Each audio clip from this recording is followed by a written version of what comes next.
జై శ్రీరామ్. శ్రీమాత్రే నమః. శ్రీ గురుభ్యో నమః. ఆగస్టు నెల 1వ తారీఖు నుంచి 2024 సంవత్సరం ఆగస్టు 1వ తారీఖు నుంచి 2024 సంవత్సరం ఆగస్టు 24వ తారీఖు వరకు కూడా శుక్ర భగవానుడు సింహరాశిలో సంచారం జరుగుతుంది. ఇది ఒక విశేషాంశం.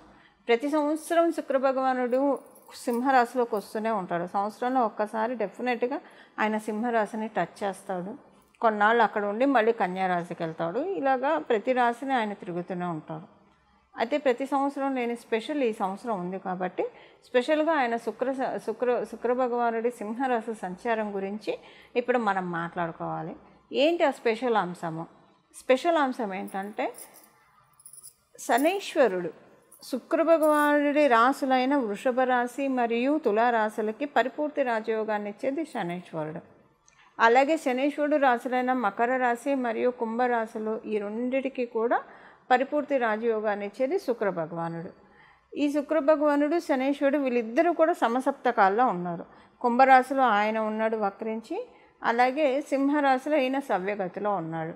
సో ఇది డెఫినెట్గా ఒక ఇంపాక్ట్ ఉంటుంది. ఇక్కడ ఇంకొక విషయం మనం మాట్లాడుకోవాల్సింది ఏంటంటే ఈ సూర్యనారాయణమూర్తి సింహరాశి అధిపతి అయిన సూర్యనారాయణమూర్తి శుక్ర రాశిలో ఒక రాశి అయినా తులారాశిలో ఆయన నీచ పొందుతాడు. సో అంటే ఈ కాలపురుషుడు కుండలిలో చోటు చేసుకునే ఈ శనీశ్వరుడు మరియు శుక్ర భగవానుడి సమసప్తక స్థితి డెఫినెట్గా ద్వాదశ రాశుల వాళ్ళకి కొన్ని మంచి ఇంపాక్ట్స్ కలగబోతూ ఉన్నాయి. ఆ ఇంపాక్ట్స్ ఏంటి అసలు అంటే ఈ సమసప్తకంలో ఉండడం వల్ల ఇప్పుడు కుంభరాశిలో శనీశ్వరుడు ఉండడం వల్ల ఇది ఇంకా స్పెషల్ ఎఫెక్ట్ స్పెషలైజేషన్ అయింది. అదర్వైజ్ కాకపోతే కనుక ప్రతి సంవత్సరం లాగే శుక్ర భగవానుడు సింహరాశిలో వచ్చి వెళ్ళారు. అంతవరకు మీ జన్మజాతకంలో ఉండేది జనరల్గా ఉండే యోగాలే ఉంటాయి. కానివ్వండి, ఇక్కడ ఒక యోగము మనకి ఇప్పుడు ఖగోళంలో చోటు చేసుకోబోతూ ఉంది శనీశ్వరుడు మరియు శుక్ర భగవానుడు వల్ల. అదేంటంటే శశి శుక్ర యోగం.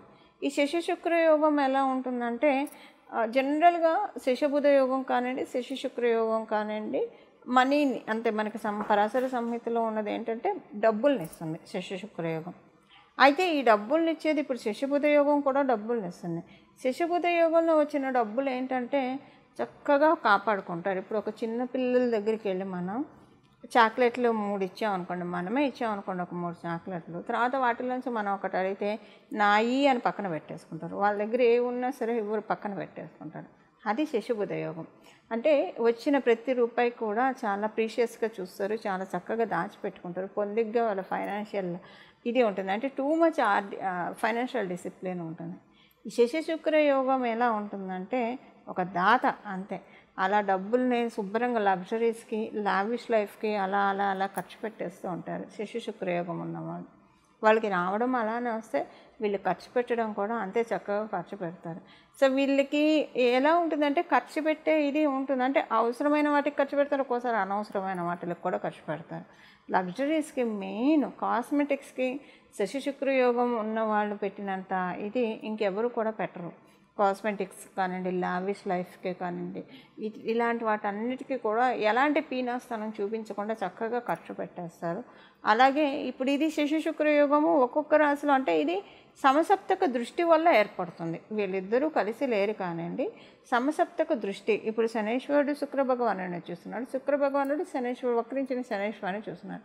ఈ దృష్టి వల్ల శశి శుక్రయోగం ఏర్పడుతుంది. దీనివల్ల ఏమవుతుందంటే ఈ యోగం ఇది ఒక్కొక్క రాశిలో యోగము ప్రతి రాశికి ఇదే అప్లికేబిలిటీ ఉండదు. ఈ ఖర్చు పెట్టుకోవడము ఒక్కొక్క రాశి అంటే ఈ శశి శుక్ర యోగం ఇంపాక్ట్ ఒక్కొక్క రాశిలో ఒక్కొక్క రకంగా ఉంటుంది. వాళ్ళిద్దరూ మళ్ళీ దృష్టి వల్ల ఏర్పడేది ఒక రకంగా ఉంటుంది, వాళ్ళిద్దరూ కలిసి ఉంటే ఒక రకంగా ఇలా మనం మాట్లాడుకుంటూ వెళ్తే అనేకం ఉంటాయి. అయితే ఇప్పుడు మనకి కావాల్సిన అంశం ఏంటంటే సింహరాశిలో ఉండి సింహరాశిలో ఉండి ఈ యోగం ఏర్పడుతుంది. జనరల్గా మనకి పరాశర సంహితలో ఏంటంటే కుంభరాశిలో శనీశ్వరుడు ఉండి సింహరాశిలో ఏదైనా గ్రహాలు ఉంటే అదొక రాయల్ హానర్స్ని లీడ్ చేస్తుంది. చాలా మంచి కాంబో. యాక్చువల్గా అన్ని రాశుల్లోకి సింహరాశి మరియు కుంభరాశిలో ఎవరికైనా గ్రహాలు ఉంటే కనుక చాలా మంచిది. ఆ రెండిట్లో కలిపి లేకపోయినా ఒక్క దాంట్లో గ్రహాలు ఉన్నా కూడా చాలా మంచిది. అలాగే రెండిట్లో ఉంటే ఇంకా అసలు సూపర్బ్, వాళ్ళ లైఫ్ చాలా బాగుంటుంది. అంటే వాళ్ళు చిన్నప్పటి నుంచి స్వయం కృషితో పైకి వచ్చిన వాళ్ళు అవుతారు. అంటే ఇప్పుడు మనం చూస్తూ ఉంటాం మన కళ్ళ ముందు ఎదిగిన వాళ్ళు చిన్నప్పటి నుంచే స్ట్రైట్ అవే ఎదిగిన వాళ్ళని చాలామంది, అది కూడా ఇంకా మళ్ళీ రాకెట్ లాగా ఎదిగి జప్పని కింద పడకుండా ఆ ఎదుగుదల వాళ్ళకి ఇంకా పెంచుతుంది, మళ్ళీ వాళ్ళతో పాటు చాలామందిని అప్లిఫ్ట్ చేసే విధంగా ఉంటుంది. అలాగే ఇది ఉంటుందన్నమాట. అంటే ఇప్పుడు ఈ ఈ ఈ ఈ ఎదుగుదల కుంభరాశి సింహరాశిలో ఉన్న వాళ్ళ గ్రహాలు ఉంటే ఎదుగుదల ఎలా ఉంటుంటే వాళ్ళు ఎదుగుతారు, లివ్ అండ్ లెట్ లివ్ అనమాట. వాళ్ళ చుట్టుపక్కల ఉన్న వాళ్ళందరినీ కూడా వీళ్ళతో పాటు ఆటోమేటిక్గా రైజ్ అయిపోతూ ఉంటారు. వాళ్ళంతా స్టాండర్డ్ కాకపోయినా రైజ్ అవుతారు. ఇప్పుడు మనకి ఈ గూగుల్ ఇన్వెంట్ చేసిన వీళ్ళని మనం చూస్తే చిన్నప్పటి నుంచే వాళ్ళు అవన్నీ కూడా చాలా కష్టపడి ఫ్రేమ్ చేస్తారు. ఎంతమందికి ఆ టెక్నాలజీ ఉపయోగపడుతుంది చెప్పండి. ఇలాగా అంటే డైరెక్ట్గా కావచ్చు, ఇండైరెక్ట్గా కావచ్చు, వాళ్ళ వల్ల టూ మెనీ పీపుల్ బెనిఫిట్ అయ్యేది ఏదన్నా అలాంటివి ఏమన్నా పడితే అంటే ఆ కాంబో మేజర్గా మనకి కుంభరాశి మరియు సింహరాశిలో ఉన్న గ్రహాల వర్కింగ్స్ వల్లే 70% ఏర్పడతాయి. ఇంక మిగతా 30% వేరే వేరే రాశులు అక్కడ ఉన్న డిగ్రీస్ వైజ్ వాటి ప్రకారం ఉంటుంది. ఇప్పుడు ఏంటంటే ఈ కుంభరాశిలో మరియు సింహరాశిలో ఉన్న ఈ యోగం అనేది 12 రాశుల వాళ్ళకి కూడా ఒక బ్లెస్సింగ్ డెఫినెట్గా ఇస్తుంది. లక్ష్మీ కటాక్షాన్ని ఇచ్చే మాసం, ఇచ్చే ట్రాన్సిట్ ఇది. లక్ష్మీ అమ్మవారు ఒక్కొక్కసారి మనందరికీ తెలుసు శ్రావణ మాసంలో లక్ష్మీ అమ్మవారు భూమి మీదకి వస్తుంది. అందుకే శ్రావణ మాసం మనం వరలక్ష్మి వ్రతం చేసుకుంటాం. శ్రావణ శుక్రవారాలు మనం చాలా చక్కగా జరుపుకుంటాం. ఆడవాళ్ళు జరుపుకుంటారు, మగవాళ్ళు కూడా దానికి పరిపూర్తి సహకారాన్ని అందిస్తారు. ఎక్కడ కూడా ఏమీ అడ్డు చెప్పరు, వాళ్ళకి కావాల్సినవన్నీ కొనిస్తారు. ఇప్పుడు నిజంగానే లక్ష్మీ కటాక్షం ఉన్న మాసం అండి అందరికీ కూడా, 12 రాశుల వాళ్ళకి, 12 లగ్నాల వాళ్ళకి. చూడండి మన అదృష్టం ఎలా ఉందంటే, మన అందరి అదృష్టం ఇది అనుకోకుండా శ్రావణ మాసంలోనే అంటే ఈ శ్రావణ మాసంలో వచ్చింది. ఇక్కడ శనీశ్వరుడు కూడా ఉన్నాడు. ఎప్పుడైనా లక్ష్మి వస్తానంటే కర్మకారకుడైన శనీశ్వరుడు అడ్డు చెప్తాడు. కుంభరాశిలో ఆయన ఉండడం వల్ల ఆయన ఇప్పుడు అడ్డు కూడా చెప్పట్లేదు, ఎందుకంటే ఇక అక్కడ రాయల్ హానర్స్ అందరికీ ఇవ్వాల్సిందే. సో ఇప్పుడు లక్ష్మీ కటాక్షం, లక్ష్మీ అమ్మవారి శోభ, లక్ష్మీ అమ్మవారి పరిపూర్తి కళలు అన్నీ కూడా మనకి అంతా భూమండలం మొత్తం విస్తరించి ఉన్న శుభ సమయము ఆగస్టు మాసంలో ఏర్పడుతుంది శశి శుక్ర యోగం వల్ల. దీన్ని మరి లక్ష్మీ అమ్మవారు అందరికీ అంటే చక్కటి యోగాన్ని ఇస్తున్నారు. అంటే ఎవరి అర్హతను బట్టి వాళ్ళ జన్మజాతకంలో ఉన్న పూర్వపుణ్య కర్మఫలం బట్టి. ఒకవేళ సపోజ్ కొంతమంది చాలా ఇబ్బందులు పడుతూ ఉన్నారు ఏదన్నా ఏ విషయంలోనూ, అందరూ ఫైనాన్షియల్గానే ఇబ్బంది పడాలని లేదు కదా, కొంతమంది రిలేషన్స్లో ఇబ్బంది పడతారు, కొంతమంది ఆరోగ్యంలో ఇబ్బంది పడతారు, ఒక్కొక్కరు ఒక్కొక్క రకంగా ఇబ్బంది పడుతుంటారు. ఏ విషయంలో అయితే డీప్గా ఇబ్బంది పడుతున్నారో ఆ విషయాన్ని అమ్మవారు హీల్ చేసేస్తుంది, క్యూర్ చేసేస్తుంది. ఒకవేళ జన్మజాతకంలో యోగం లేకపోయినా కూడా యోగం వచ్చే విధంగా మన చేత డెస్టినీ ఎప్పుడైతే డిసైడ్ చేసుకుంటుందో మనకి ఇవ్వాలని చెప్పి ఏం చేస్తే మనకు ఆ యోగం వస్తున్నా ఆ పనిని మనం చేస్తుంది. సపోజ్ ఒకరికి బాగా ఆర్థికంగా ఇబ్బంది, ఇప్పుడు మనకి కనకధార స్థితి కూడా అంతే కదండి. ఒక వృద్ధ బ్రాహ్మణ స్త్రీ మహాదారిద్ర్యంతో బాధపడుతుంటే శంకరాచార్యులు వారు వెళ్ళి అడిగినప్పుడు లక్ష్మీ అమ్మవారు పూర్వపు జన్మ పుణ్యం లేదంటే ఈ ఎండిపోయిన ఉసిరికాయ దానం చేసింది కదా తల్లి, ఇది చాలా అని స్తుతి చేస్తే అమ్మవారు కనక వృక్షం కురిపించినట్టు డెస్టినీ ఇవ్వాలనుకుంటే మన చేత అనుకోకుండా ఏదో ఒక మంచి శుభకర్మ మన చేత చేయిస్తుంది, అనుకోకుండానే మనం చేస్తాము. ఎప్పుడైనా సరే 10 మంది హ్యాపీనెస్లో మన హ్యాపీనెస్ని ఎత్తుక్కునే వాళ్ళకి ఇది ఇంకా మంచిదండి. ఇక్కడ ఇంకా డబుల్ బనాంజా, త్రిబుల్ బనాంజా అని 100 మంది బాగుంటే మనం బాగుంటాం, చాలామంది బాగుంటే మనం బాగుంటాం అన్న తత్వం కల వాళ్ళు మనలో చాలామంది ఉంటారు. వాళ్ళకి ఇది నిజంగా చాలా అంటే చాలా అమృతమైన సమయము. అమృతధార మీకు యూనివర్స్ నుంచి కురిసే సమయము. అమృతధార కురిసిందంటే ఇంకా అన్నీ ఉంటాయి, ఒకటని కాదు, ప్రతిదీ కూడా ఫుల్ఫిల్మెంట్ ఆఫ్ ఎవ్రీథింగ్ అని ఉంటుంది. అలా కాకపోయినా కూడా అందరికీ కూడా ఇది మంచి ట్రాన్సిట్. ఇప్పుడు ఈ శ్రీ మహాలక్ష్మి అమ్మవారి కటాక్షాన్ని మనం ఒడిసిపట్టుకునే మాసం ఎలానో శ్రావణ మాసం, దీనికి మనం ఇంకా ఏ ప్రత్యేక క్రియలు చేయడం వల్ల ఇది ఇంకా వస్తుంది. 12 రాశుల వాళ్ళకి కూడా ఏ ఏ విషయాల్లో ఇది మంచి ప్లస్ అవుతుంది, ఇది మనం ఒక్కసారి ఇప్పుడు మాట్లాడుకుందాం. కుంభరాశిలో పుట్టిన వాళ్ళకి మీరు వివాహ ప్రయత్నాలు చేస్తుంటే ఈ టైం చాలా మంచి టైం అండి. వివాహ ప్రయత్నాలు చేయండి, చాలా తొందరగా అవుతుంది. మంచి ఈ రిలేషన్ మీకు కలకాలం ఉంటుంది, అంటే చాలా బాగుంటుంది. మీ మ్యారిటల్ లైఫ్ లాంగ్విటీ కూడా చాలా బాగా ఉంటుంది. అంటే మీరు ప్రయత్నాలు చేయాలని అనుకుంటే మటుకు ఇప్పుడు ప్రారంభించండి, మంచిది. అలాగే మీరు ఏదన్నా గృహ ధన వస్తు వాహనాలకి చాలా మంచి సమయం. ఇవి మీరు ఈ సమయంలో ఏర్పరచుకునేది డెఫినెట్గా. ఇప్పుడు మీరు ఒక వాహనం అంటే కొనుక్కోవాలని అనుకుంటే కనుక ఇప్పుడు కొనుక్కుంటే కనుక ఇప్పుడు మనకి కొన్ని సెంటిమెంట్స్ ఉంటాయి. ఫోన్ కావచ్చు, ఒక్కొక్కసారి పెన్నుతో సహా సెంటిమెంట్స్ చాలా మందికి ఉంటాయి. సో వాహనం కావచ్చు, ఇల్లు కావచ్చు, ఏదైనా సరే ఇది సెంటిమెంట్ అని మనం భావిస్తూ ఉంటాం. అది కొనుక్కున్నప్పటి నుంచి మనకు కలిసి వచ్చిన బట్టలు కూడా కొంతమందికి ఒక 10 సంవత్సరాలు కదా ఒకటే వస్త్రాన్ని క్యారీ చేస్తుంటారు. అంటే ఆ సమయం అలా సెంటిమెంట్గా మంచి సమయంలో కొన్న వస్తువులు ఏవైనా కూడా అంతే మన సెంటిమెంట్గా ఉంటాయి మనకి. ఇప్పుడు ఇదంతా ఎందుకు చెప్తున్నానంటే ఈ సమయంలో కొనుక్కునేవి ఏవైనా మీకు లక్ష్మీ కటాక్షాన్ని ఆజన్మాంతం కలిగించేవి. అలానే ఇప్పుడు కొనుక్కోమని కాదు, కొనుక్కునే ప్రయత్నాలు చేస్తూ ఉంటే కొనుక్కోండి. అసలు ఏం కొనుక్కోవట్లేదు ఇప్పుడు దాన్ని అంత బడ్జెట్ లేదనుకుంటే కనీసం ఏదైనా ఒక వస్త్రం కొనుక్కోండి. మీకు డ్రెస్సో, శారీనో లేదా ప్యాంట్ షర్టో, టీ షర్ట్ ఏదో ఒకటి కొనుక్కోండి. ఇప్పుడు కొనుక్కునేది డెఫినెట్గా మీకు లక్ష్మీ కటాక్షాన్ని తెచ్చిపెడుతుంది. అంతవరకు కొనుక్కోవడానికి అయితే బడ్జెట్ ఎవరి దగ్గరైనా ఉంటుంది కాబట్టి ఏదో ఒకటి కొనుక్కోవడానికి ప్రయత్నించండి. సో అది మీకు తర్వాత మంచి యోగాన్ని తెచ్చిపెడుతుంది. అంటే లక్ష్మీ అమ్మవారిని మనం కొనుక్కోలేము, ఇప్పుడు కొంచెం కొనుక్కోవడానికి కుంభరాశి వాళ్ళకి, కుంభ లగ్నంలో పుట్టిన వాళ్ళకి అవకాశం ఉంది. అది ఇలా చేస్తారు. అప్పుడు బై ఫార్చునేట్ అదృష్టవశాత్తు మీరు ఇప్పుడు స్వగృహ ప్రయత్నాలు ఇలాంటివి చేస్తూ ఉంటే డెఫినెట్గా ఆ ఇల్లు మీరు విడిచి వెళ్ళడానికి ఇష్టపడరు. అంటే ఇప్పుడు మీరు ఆ ఇంట్లో గృహప్రవేశం చేసినా చేయకపోయినా ఆ ఇల్లు మీది అని అనిపించుకున్నారంటే లైఫ్ లాంగ్ ఆ ఇంట్లో మీరు చాలా లక్ష్మీ కటాక్షం ఉన్న ఇల్లు అవుతుంది. ఇంకా లక్ష్మీ అమ్మవారు సంతకం పెట్టించిన ఇల్లు, పెట్టించిన వాహనము, మీరేం కొనుక్కుంటే అది లక్ష్మీ అమ్మవారు పెట్టించింది అవుతుంది. ఇల్లు అయితే మరీ బాగా అండి.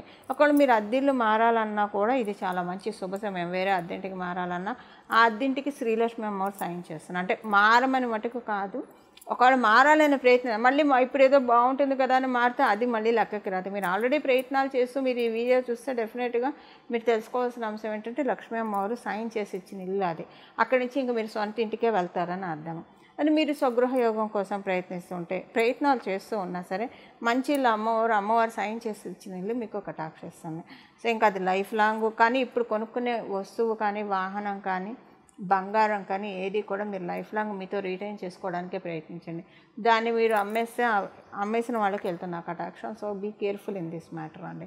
మీరు ఒక బట్ట కొనుక్కున్నా దాన్ని మీరు క్యారీ చేయాల్సింది, ఎందుకంటే అది లక్ష్మీ కటాక్షం కలిగిన బట్ట కాబట్టి ఇదొక్కటి మీరు జాగ్రత్త తీసుకోవాలి. ఇది కుంభరాశి వాళ్ళకి ఎంతో యోగవంతంగా ఉంది ఈ ట్రాన్సిట్.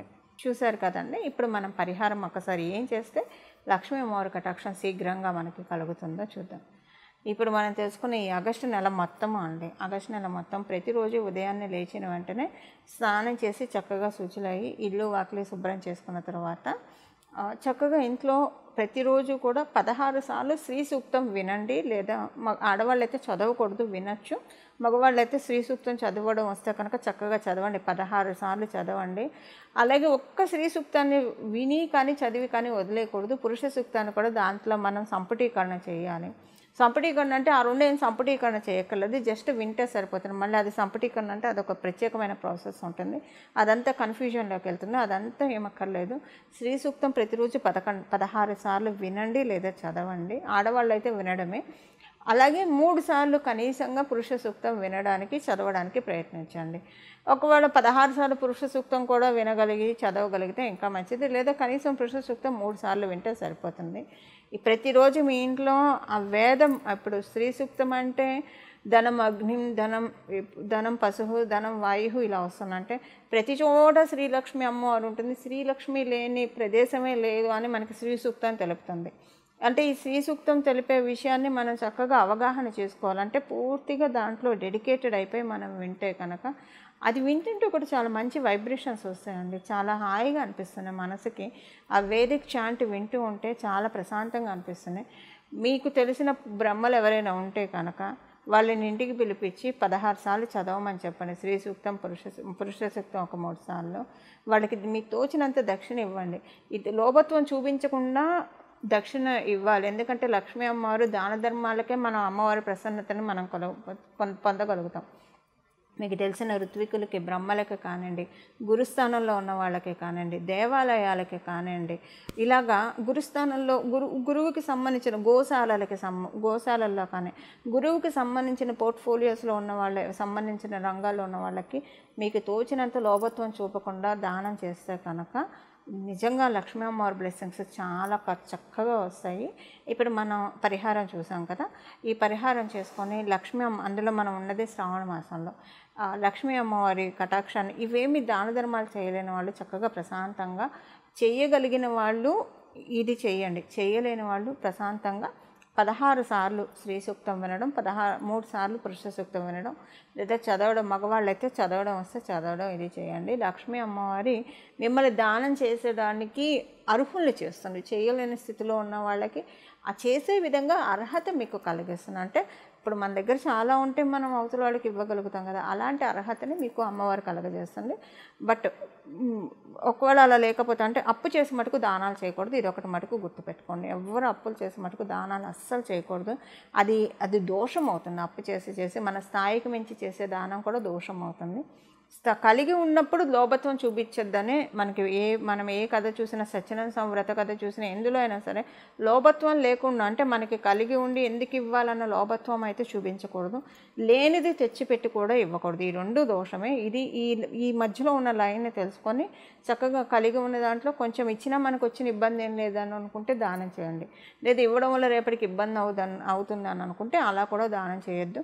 చక్కగా మనం తెలుసుకున్న శ్రీ సూక్తం, పురుష సూక్తం వింటే సరిపోతుంది. ఈ విధంగా మీరు శ్రావణ మాసం లక్ష్మీ శోభ మనందరి గృహాల్లో వెల్లివిరియాలని, మనందరం కూడా శ్రీలక్ష్మి అమ్మవారి ఆ కృపకి పాత్రలో కావాలని చెప్పి మీ అందరి తరఫున మరియు నా తరఫున లక్ష్మీ అమ్మవారిని ప్రార్థిస్తూ మంగళం. నమో భగవతే వాసుదేవాయ.